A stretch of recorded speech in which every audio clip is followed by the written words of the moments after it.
Brasília Rodrigues, para a gente poder falar de um outro assunto que envolve o ex-presidente Jair Bolsonaro, envolve também o eleitorado evangélico. Por qual motivo? O presidente Lula, vou caminhar aqui com a Basília, falou nas últimas horas algumas palavras bem sensíveis em relação a Jair Bolsonaro, evangélicos. Isso foi em um evento na Bahia e deu uma cutucada. É isso, Basília Rodrigues, no ex-presidente da República. Pode contar para a gente o que aconteceu e, claro, a sua análise sobre isso?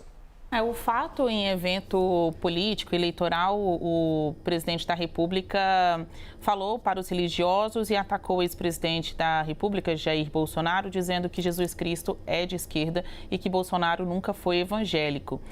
Esse é o fato. A análise disso, Elisa, mostra que, mais uma vez, o Lula está tentando se aproximar desses movimentos religiosos, com destaque para os evangélicos. Está aí na metade, praticamente, do seu terceiro mandato, né? A gente já está entrando aí na reta para os 2 últimos anos deste mandato. E esta é uma relação insólita. Até aqui, o governo não conseguiu, de fato, sentir o apoio do público evangélico à sua gestão.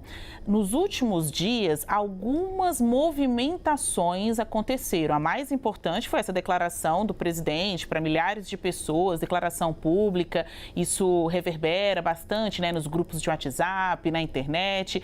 Mas ele também sancionou uma lei que coloca no calendário brasileiro o Dia Nacional da Música Gospel. Acabou atraindo aí alguns religiosos, parlamentares evangélicos para dentro do Palácio do Planalto, a exemplo de Ottoni de Paula, que é do Rio de Janeiro. Nestas eleições não saiu favorável ao candidato de Bolsonaro, Alexandre Ramagem, à Prefeitura Fluminense, ficou com Eduardo Paes, mas além disso, ele fez discurso emotivo, religioso, pregando, né, pedindo uma bênção ao presidente Lula. Isso nunca seria esperado nas eleições de 2022, quando Ottoni, só para a gente ficar em um exemplo, ficou ao lado do ex-presidente Bolsonaro. Então, pouco a pouco, é bem verdade que emissários do governo junto aos evangélicos, sendo que o mais notório de todos é o ministro Jorge Messias, da Advocacia Geral da União,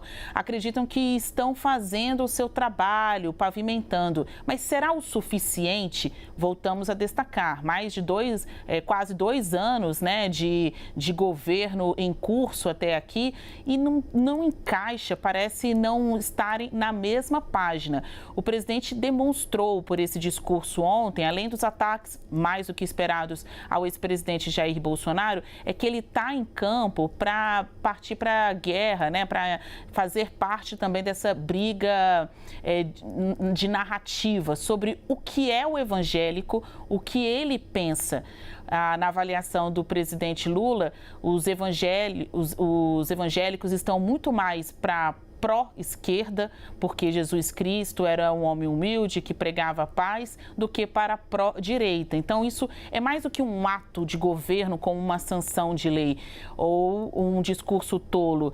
É um presidente da República se colocando nessa briga de narrativas até sobre o que pensa Jesus Cristo, né? O que pensam aqueles que são de religiões cristãs. Eu estou aqui desde cedo falando com lideranças religiosas, algumas se manifestando em on, outras em off. O Sóstenes Cavalcante, que faz parte da mesa diretora da Câmara dos Deputados, ele que é do PL, partido de Bolsonaro, disse que Bolsonaro nunca afirmou ser evangélico. Ele sempre teve uma boa relação com os evangélicos, mas nunca se declarou como integrante desta religião. Ao mesmo tempo, outras lideranças, fazendo uma análise mais ampla, disseram aqui em tom crítico a Lula que ele tem tentado, mas que está tarde para conseguir essa aproximação com o público religioso.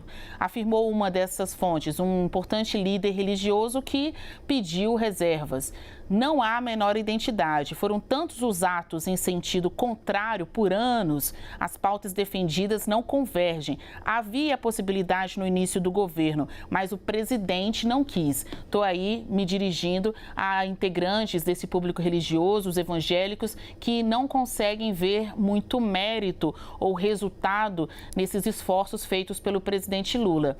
Uma realidade, a gente está no meio de uma campanha. A atração do governo aos votos evangélicos pode fazer diferença nas urnas ainda neste segundo turno das eleições e, claro, em 2026, o voto evangélico, o voto religioso, ele é muito significativo para decidir qualquer parada, também a disputa aí eleitoral. Então, esforços estão sendo feitos, citei aqui como exemplo o ministro de governo que transita, né, muito bem nos grupos religiosos. Esforços estão sendo feitos agora com o próprio presidente se colocando nessa briga discursiva, né, de falar sobre o que é a religião evangélica, e a gente vai ver muitos outros discursos avaliam aí apoiadores de Lula até de fato chegarem às eleições de 26.